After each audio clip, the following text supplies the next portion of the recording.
show you this stuff. This is how the Chinese handled deindustrialization. That's a big old steel plant, and those are the cooling towers, and they built the Olympic jump right underneath them.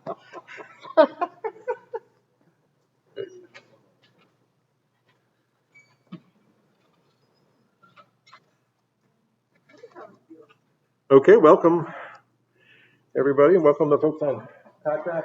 I want to answer the question that was asked right at the end. 309-234 is the number. A question that came right at the end. I was describing some aspects of the internal slave trade, and let me just make sure I've got, no, I don't have my microphone on. Hold on a second. 1, 2, 3, 4, 5. There we go.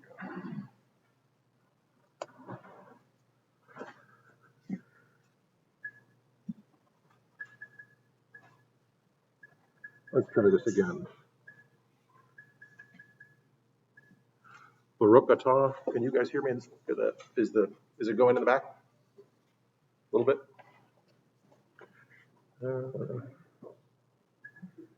Try it. Can you hear that? No?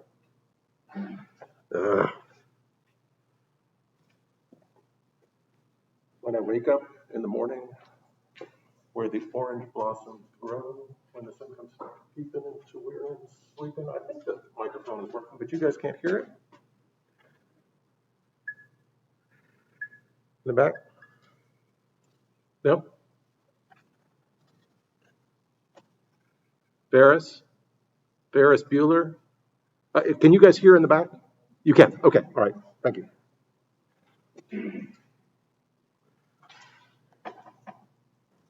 Okay. I want to answer a question that was raised initially, raised at the end of the class about war capitalism.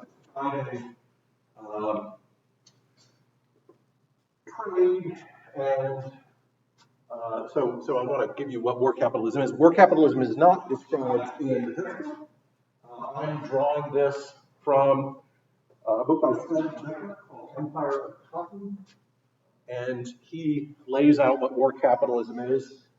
So I'm talking about how this fits into the context of the class, and it also, I think, explains the difference between, helps explain the important differences between me and Harry Watson. So what is war capitalism in the context of this class? So one, it's the weaponizing of interior tensions in North America. So interior tensions between, say, the Tuscarora and the Cherokee, or between different communities inside Africa. Those tensions have existed for centuries, but what war capitalism does is basically provide those people with weapons and make possible an African slave trade, and also make possible the kind of clearing of land that's otherwise occupied by native peoples. So that's the lanzados, right? We talked about the lost ones is where that word comes from. The lost ones are these biracial princes and queens that set themselves up on the coast of Senegambia. This is not throughout Africa, but this is in Senegambia in particular. And they engage in trade by providing weapons to communities in the interior. They fuel and fund wars. Those wars produce refugees, and those refugees become enslaved people.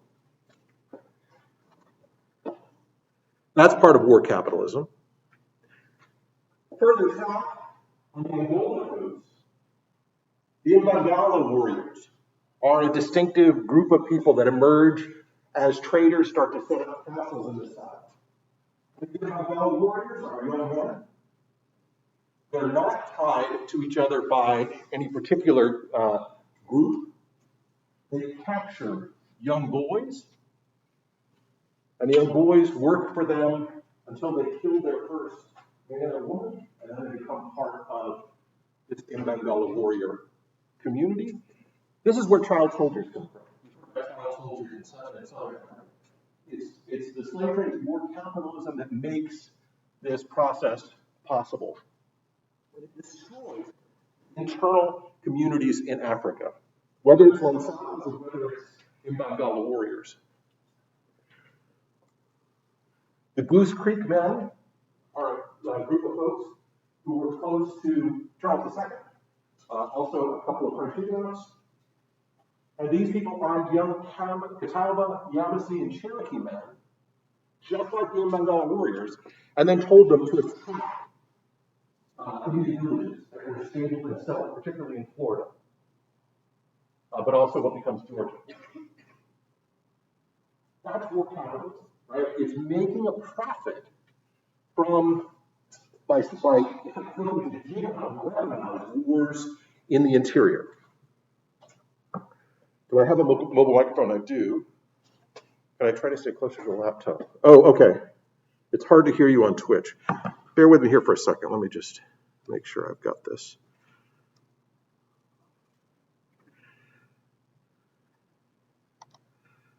Okay, it's supposed to, that's the display, sound. That's it. All right, it's hard to hear unless I stand close. Troubleshooting on the slide is a pain here. All right, I'm going to take my mask off since I'm far away from you guys. All right. Is that better for the folks on Twitch? The mobile microphone is on, I think. Ah, no, it's not. Oh, it keeps turning off. I thought I charged it. Oh, my goodness. I see. Okay. I charged my mobile microphone. I thought I did, but it's dead. So, apologies. Okay. I'm going to stand close to the microphone again. Hard to hear on Twitch. Okay, thanks. All right. So let's go back to the fundamentals here. What is war capitalism? Weaponizing interior tensions in Africa and North America, and some examples of that are the Lanzados, the Embankment Warriors, and the Goose Creek men.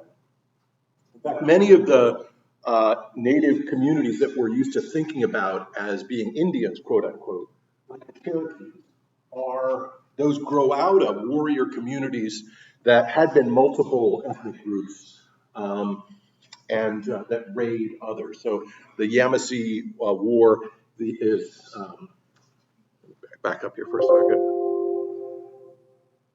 So the Catawba, the Yamasee, and the Cherokee defeat the Tuscaroras, and then the Goose Creek men pay the Cherokee and the Catawba to defeat the Yamasee. So that's part of war capitalism.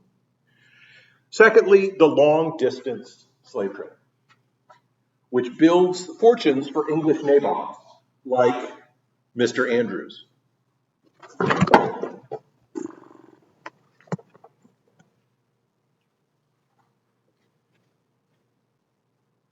All right, I'm still going to stay close to the laptop. Yes.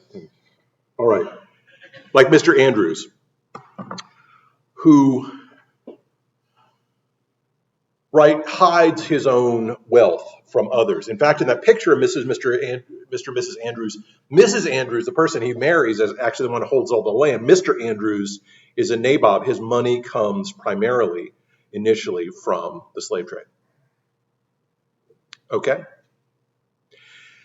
Third is mercantilism, which is trade constrained to benefit the mother country. And you guys have talked a lot about mercantilism and the problems of mercantilism. The Wealth of Nations by Adam Smith is a attack on mercantilism. In fact, he's one of the people who coins it. And then the financial revolution. I'm going to talk about those three things: long-distance slave trade, mercantilism, and the financial revolution today. And those are all parts of war capitalism.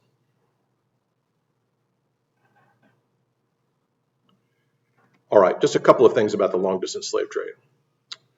The long-distance slave trade it takes months. It's called the Middle Passage. People are packed close together in these slave ships. The death rates approach 30%.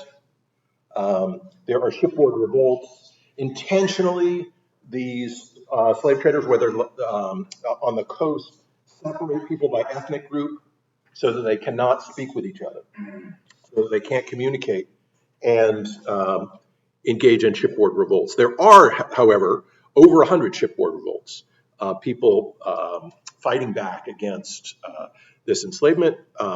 What happens on the slave ships is horrible. Rapes of young women, murder of people, being whipped and beaten, people throwing themselves over the sides, who die rather than be shipped across. People lose 20 to 30 pounds on the trip over. Disease runs rampant, and that's the long-distance slave trade. Most of those people end up at first in the Caribbean. Enslaved people end up first in the Caribbean, and then after a period of what's called seasoning, they or their children or grandchildren are resettled into the New World. North America, as I said, is very low on the list in terms of mercantilism, in terms of the English mother country initially. It doesn't provide much that England wants. The Caribbean colonies, though, provide all the wealth. Why?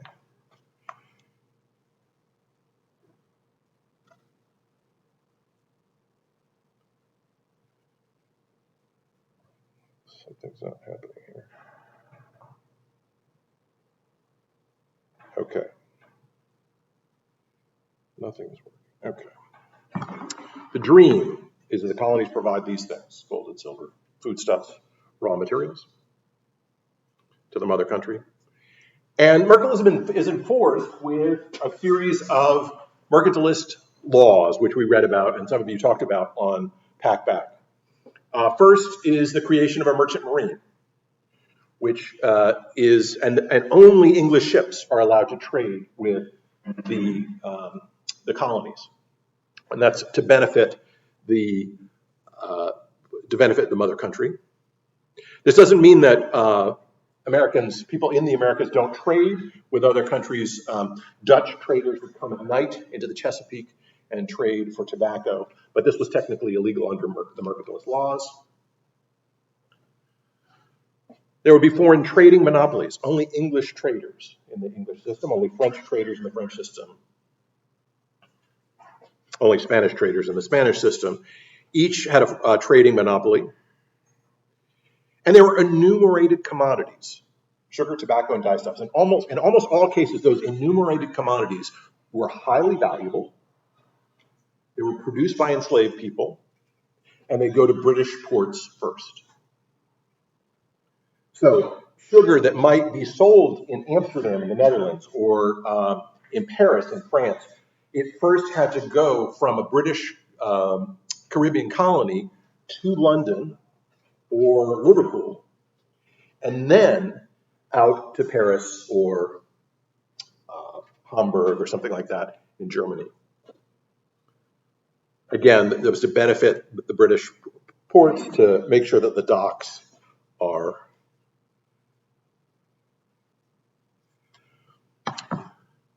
boosted by this trade. Customs officers are introduced in 1673, and enforcement begins on a large scale in 1675. Okay, this is the dream, the mercantilist dream, which is triangular trade. Sugar and tobacco and cotton coming from the Caribbean to Europe. Textiles, rum, and manufactured goods going to Africa. And then enslaved people going from Africa to the New World. That's the dream. And it works for a few years, enforced by the mercantilist laws. But over time, New England wedges itself into this old triangle because New England provides many of the goods that England can produce. It's not supposed to. You're not allowed legally to produce anything more than nails. You're not allowed to have a steel, an ironworks, for example, or a paper mill, or any other manufacturing institutions in New England. But people put them in New England anyways. And these goods travel across to Africa. Sorry, that's a very confusing picture, but you see meat, fish, rum, lumber, and grain that head over from New England to Africa.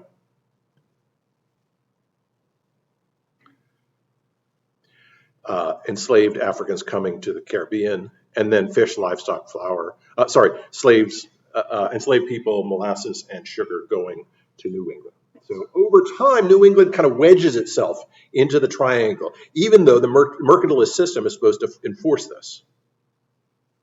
This gives you a sense of the New England merchants. They first start selling fish, livestock, flour, and lumber. That's all suited to mercantilism, right? Those are raw materials. That's awesome. From other country. Fish, livestock, flour, and lumber. But because their ships were technically British ships, they'll get English bounties. And this allows New England ships to get a boost, because every ship that's built in New England gets a bounty from Great Britain under the mercantilist system, is paid by the British government for establishing a ship to support this trade. And then they use the ships to trade the goods that they're not supposed to trade, right? Like rum, like paper, like nails. All technically illegal under the mercantilist system, breaking the whole chain of the original triangle. But New England merchants do it nonetheless. And this helps us explain why New England becomes more important. Okay, so this is the question today. The slave trade is expensive, and profits don't come for years. How can the British Navy and British subjects fund this? The larger question is, how does Britain win this war against France and the Dutch and Spain? And the answer is stockholding. And stockholding is a result of the financial revolution.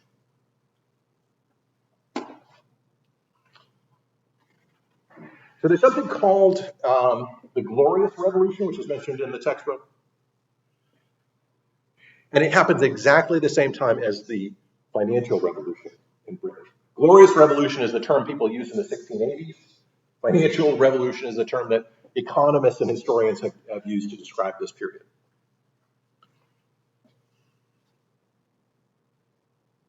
Okay, let's go back. Let's just a quick refresher on executions, right? So we have Charles I. He refuses to call Parliament. He closes it. They cut off his head. Parliament declares England a commonwealth. And this is part of the reason why there's no spicy food. Somebody asked a question before about spicy food. Why is it that British people were so intent on spices when no one in Britain eats spicy food? The fact is that the parliamentarians, the Roundheads, believed that spicy food enhanced passion and made one likely to break one's marriage vows. And so what we see, a lot of the British food that you're familiar with, that non-spicy food, grows out of this period by Parliament. That's just an aside. Charles II watched his father die, probably. Is kind of a mess, has 13 mistresses, never has a legitimate heir. He dies, and he's the one who founds Carolina, where we are today.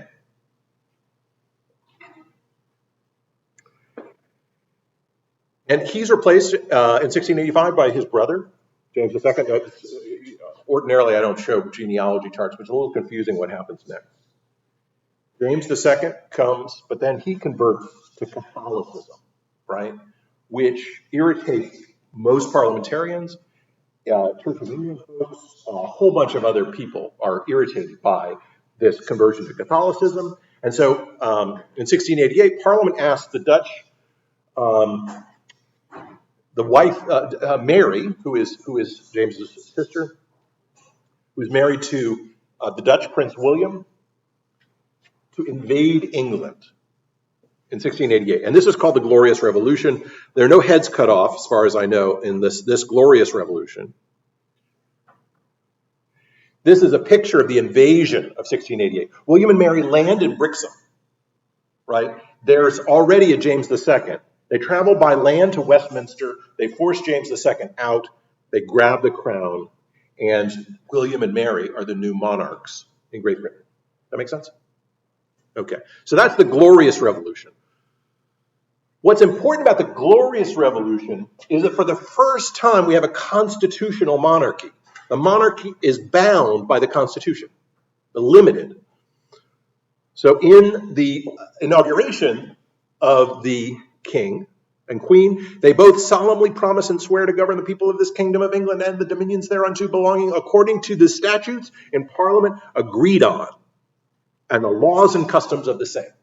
In other words, they can rule, but they have to rule by the laws that Parliament passes. And so the monarchy as an institution is drastically changed in Britain. That's the Glorious Revolution, but it's also a financial revolution. Because the thing that William brings over from the Netherlands is exchequer bills, the first national bonds, which are based on Dutch bonds. Also lottery tickets.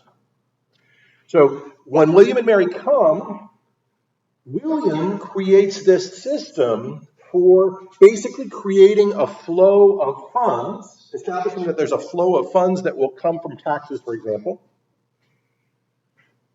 and then creating a person called the exchequer who takes those taxes in and promises to pay back first, not the king, not Parliament, but bondholders, right?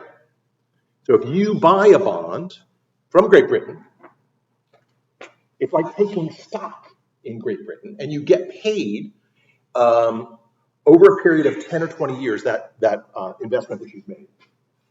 This is a radical change from the way that every other European monarchy works, these exchequer bills. They're also called consuls.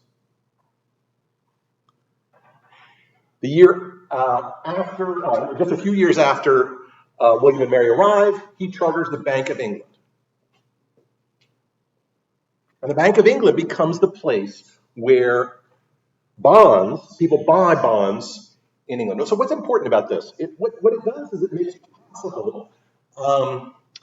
People like Mr. Andrews, who's up in the north of England, or a widow, or a school fund that's got a whole bunch of money and that wants to invest it in something that's solid and stable, they will buy consols. So they pay $100 and they get paid, for example, they pay the British government £100 and they get back £10 a year for 11 years, just as an example, right? So they're getting paid back with interest over time. And this is awesome if, for example, you have a son who may not be, is too likely to spend his own money. If you give him the family fortune, he'll spend it all in a week. And so what the son gets instead is consols, which pay him a set amount every year for 10 or 11 years. Jane Eyre, all the other British novels of this period talk about how much a year someone is getting. And in many cases, that's from these consols, these certain number of pounds each year. Does this make sense? That's what a bond is, right? The bond, it's bonded by by the monarch. The monarch's seal is on it. You pay money, and then you get money back over a period of years. Using exchequer bills and consols allows the British national debt to soar. And the British national debt is what allows Britain to defeat enemies in Europe. This chart here is basically the national debt measured in consols. And it goes from something like, in 1690, 20 million pounds to, by 1763, 140 million pounds. That national debt is basically money that's been collected that will be paid back over time, over a very long time horizon. And that's how you get a slave trade, right? Back to this question. The slave trade is expensive and profits don't come for years because the ships don't return for a couple of years. How is this funded? And the answer is the funding of the British Navy, and then over time, the functioning of the bank makes it possible for private investors to invest in the slave trade. Yeah, exchequer bills and bonds are the same thing. That's a question. Yes, the exchequer bills, consols, and bonds are the same thing. Bonds are a confusing term in Britain. All right. So those of you that have been in finance classes know that a bond is basically where you pay in one amount, again 100 pounds, and you get 10 pounds back a year over 11 or 12 years. The interest rate is established. You don't make any more or less than that. The exchequer is a private person who has control of the purse and makes sure that the bondholders are paid first. So the British after 1688, after the Glorious Revolution, are rich and heavily taxed. That tax is first paid with a land tax,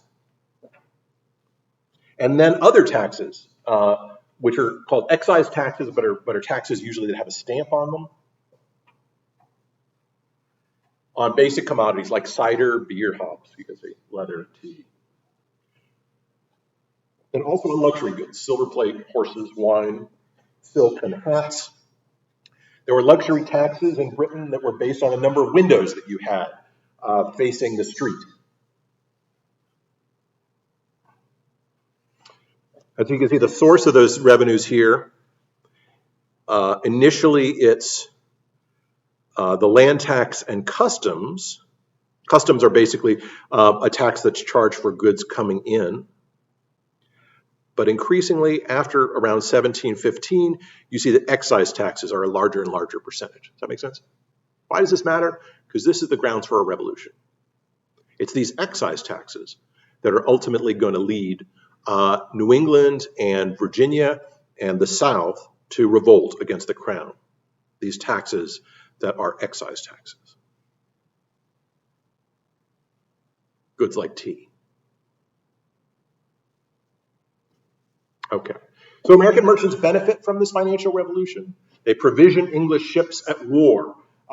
Ships at war need what are called victualling yards. Victualling yards are basically the food that feeds the Navy.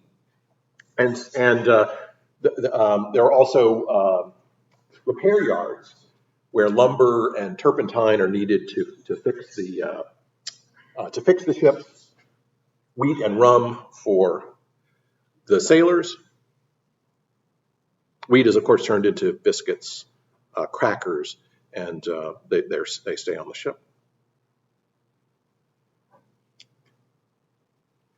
So what does the Glorious Revolution do? What does the financial revolution do? It provides something that no other European monarchy has, which is a long-term taxing system through bonds, and it allows them to sweep away their competitors in the New World over time. Now, British wars are excellent for wheat farmers and New England merchants because there are two wars that are fought basically between Britain and its opponents in the 1700s, the War of Austrian Succession and the 7 Years' War, which contributes to a surge in population in the provisioning colonies, a surge in imports. And so you see here, this is the jiggly line is English imports. And then in the box there, Philadelphia wheat prices that go from a base of 100 in 1720 to a base of 200 by 1770. So wheat prices double effectively. That makes sense? So these provisioning colonies make sure that New England is a beneficiary of the financial revolution. It's quite unintended on the part of Britain, because Britain wants this to support its own mercantile system. They don't realize is that people who are providing these goods that are necessary for fighting wars are the ones who benefit the most. The English economy was not profiting enough to outweigh. Yeah, that's a good way of putting it. Is that the England is kind of overstretching its own means. It's fighting these wars and then trying to find all sorts of new taxes to pay for these expensive wars. It accumulates that debt in part through bonds, but then it's got to pay those bonds off or risk failure of the Bank of England and of the British monarchy. Okay, another part of this financial revolution is that Scottish merchants start to arrive in Virginia, and they provide goods on credit at high rates, something like 10 to 12%, well, no, more than that, 18 to 20% for Virginia farmers and small planters. When you drive down Broad Street, you see the auto loan places, right? The places that provide title loans, all right? Those are, never go into a title loan place, never sell the title to your car, never get a loan based on those. Well, these are like title loan places in Virginia. Scottish merchants providing shiny, fancy goods, but also provisions that people need to farmers, and then having them pay 18 to 20% when the tobacco arrives. They turn over the tobacco to the Scottish merchants in exchange for what they borrowed. And this allows farmers, the financial revolution allows farmers and planters to expand into the West. The biggest beneficiaries are not the largest planters, ironically, it's actually small planters. Sometimes, occasionally it's people without enslaved people. Other times in Virginia, it's people with 5 or 6 or 7 enslaved people. Okay. Debt is the thing that's similar here, is that Scottish merchants are making debt available, lending to Virginia farmers, Virginia planters, and they're in turn borrowing from the Bank of England, which is set up after the financial revolution. And those firms are issuing stock and also selling their debt. Okay. So what allows the British, here's the difference between me and the textbook, what allows the British to defeat the French and the Spanish in North America? According to Watson, it's the population increase. It's settler colonialism, which is the sort of white settlers defeating Indians in the West.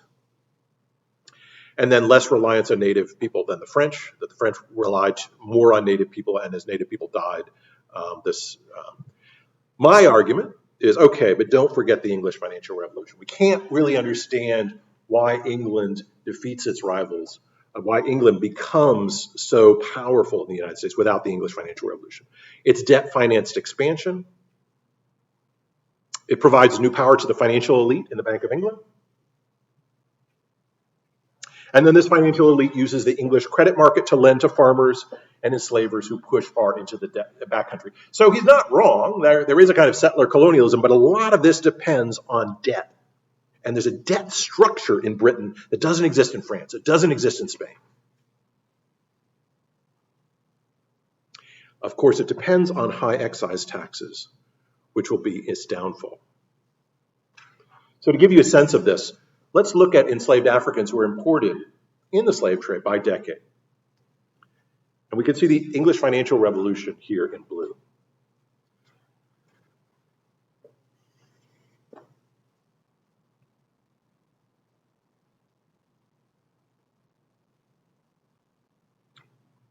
And if you look at,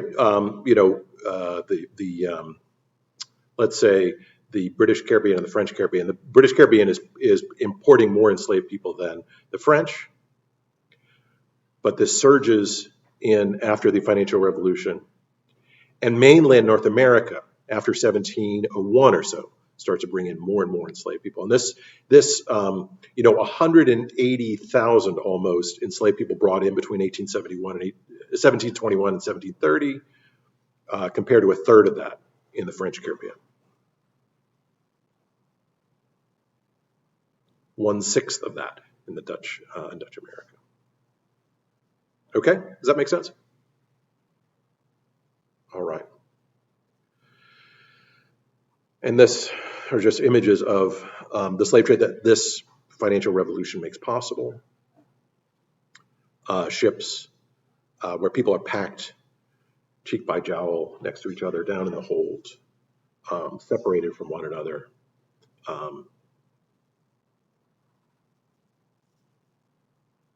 Imported to mainland U.S. ports. Okay, so how do I differ from Watson?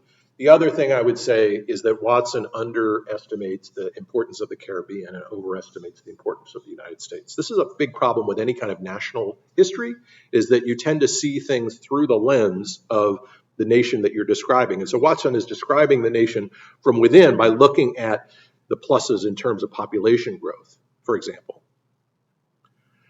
The increase in terms of population, but not seeing where it's coming from. And where it's coming from is Britain, and the reason for that is this financial revolution.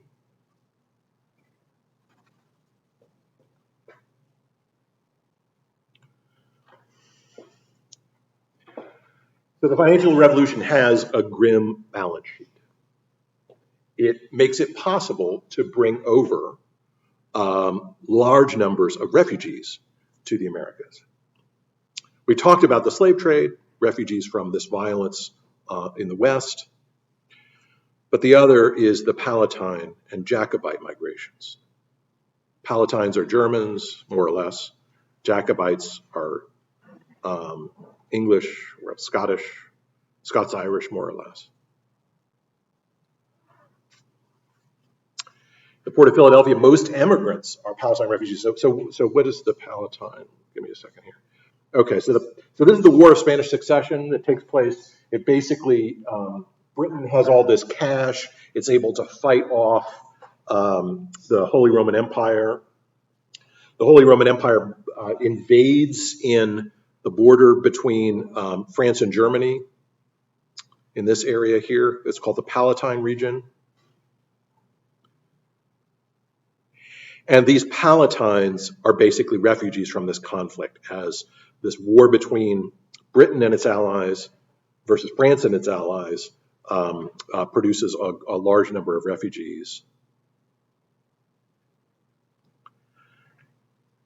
And so if you look at the breakdown of European immigrants into the Port of Philadelphia, increasingly after 1740, they are German speakers. These are people who have been refugeed from this conflict.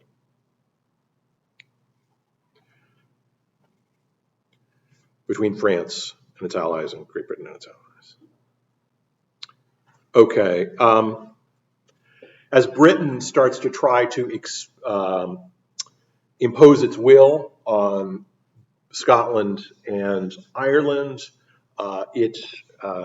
it faces the Jacobites. And the Jacobites are people who didn't believe that James II should have been deposed, the Catholic.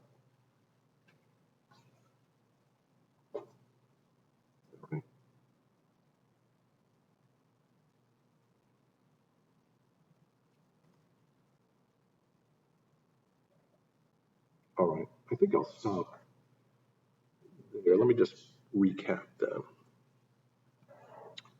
So war capitalism then, just over the last couple of weeks.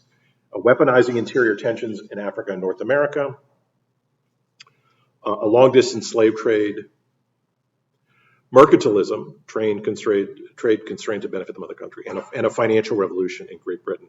All of these things combine to make it possible to enslave and transport people over long distances, build up the North American continent. In its wake, ironically, New England, which has fewer enslaved people, is able to wedge its way into this triangular trade, to trade directly with Africa, to trade directly with the Caribbean, without going through England.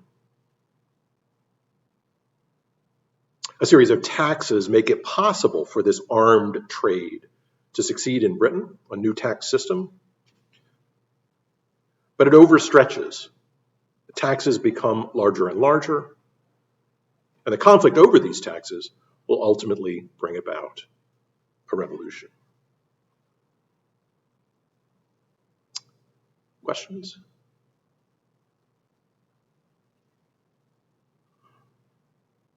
All right. So that's war capitalism. That's the financial revolution. Thanks so much. We'll talk more about New England and the controversies over settlement. We'll talk about the French and Indian War soon. Thanks again for Packback. One thing about Packback: do remember to put a page number. Most of you have done this, but a few of you haven't. Put a page number when you mention something, because the response to the question, it's easier for people to respond to the question if they can go back and look at the page that you're referencing.